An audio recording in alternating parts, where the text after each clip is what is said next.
I like that piece that you just mentioned about identity, and about what'd you learn? I mean, what'd you learn about who we are or who you are at the spiritual level? Yeah, that's the thing that I think I really wanted to understand is that when you accompany a large number of people all the way through the end of their lives, all the way through their illness, and all the way to the point when they die, and uh, it- maybe you'll stay around a little bit after they die and feel through what's actually happening.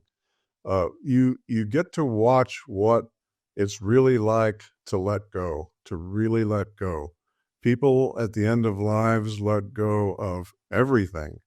And at the very end, not many people get to see this unless you're with a loved one when they die, maybe.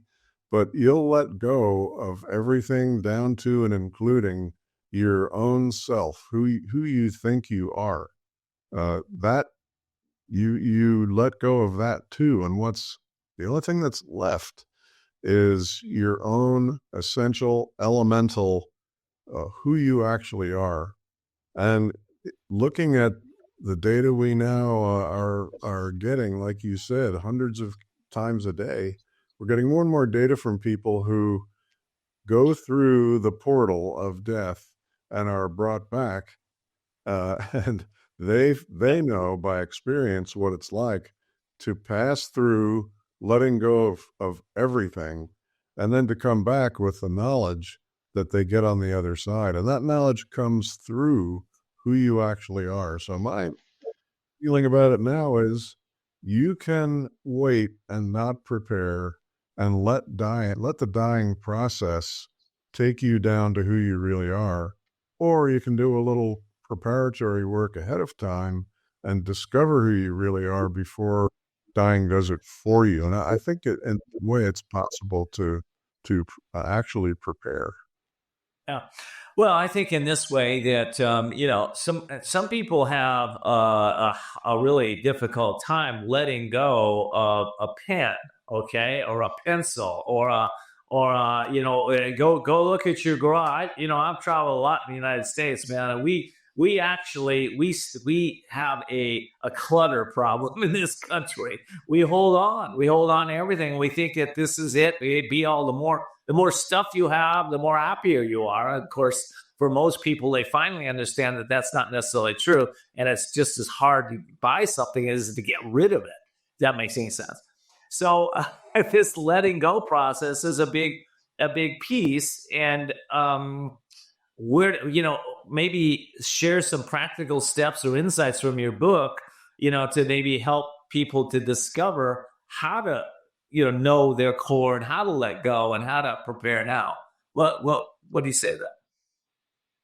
Well, what I would recommend is there are three things I touch on in the third part of my book. The first part of the book really is just stories about what I went through with people uh, who were my patients, and I sometimes don't like calling them patients because they're the people we're face to face with who are suffering are people, and so are we as physicians. And so it's a face to face process.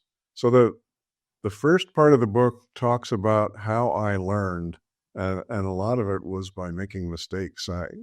That you just have to try things and see what works. Then the second part of the book, I talk about my what I've come to realize as to who we actually are. You may believe that you are yourself. You may know yourself really well. You may have, like I have, you may have gone through 20 years of therapy and know your feelings. You know how your mind works. You know your habits. You know the ways that you treat people that may or may not be helpful, and you learn to do better. You may learn and know all those things, all those behaviors, but that may not go down deeply to your essence. The in the book I call it the I am. It's that place that's empty.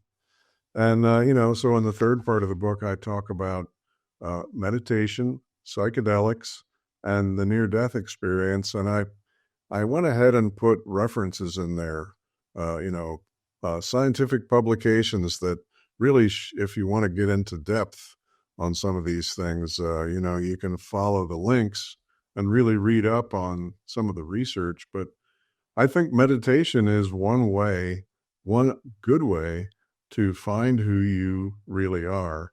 And there are many ways to do it. This is not a show about meditation, so I won't go into great detail, but you can find who you are underneath who you think you are, the self that you think you are. And once you're there in that place that's really you, you may laugh at yourself. You I may love be able to learn to love yourself, but yourself is not who you are. That's all the stuff you're going to let go of. So learning early might be a good thing to do. Well, your words are very wise and very timely in this time of identity crisis in the world, especially in America, where we think we are our cars, our houses, our bodies, our minds, our emotions. We think we're all these things, and what Dr. Brad is saying is that that's kind of all an illusion based on the science and based on the research.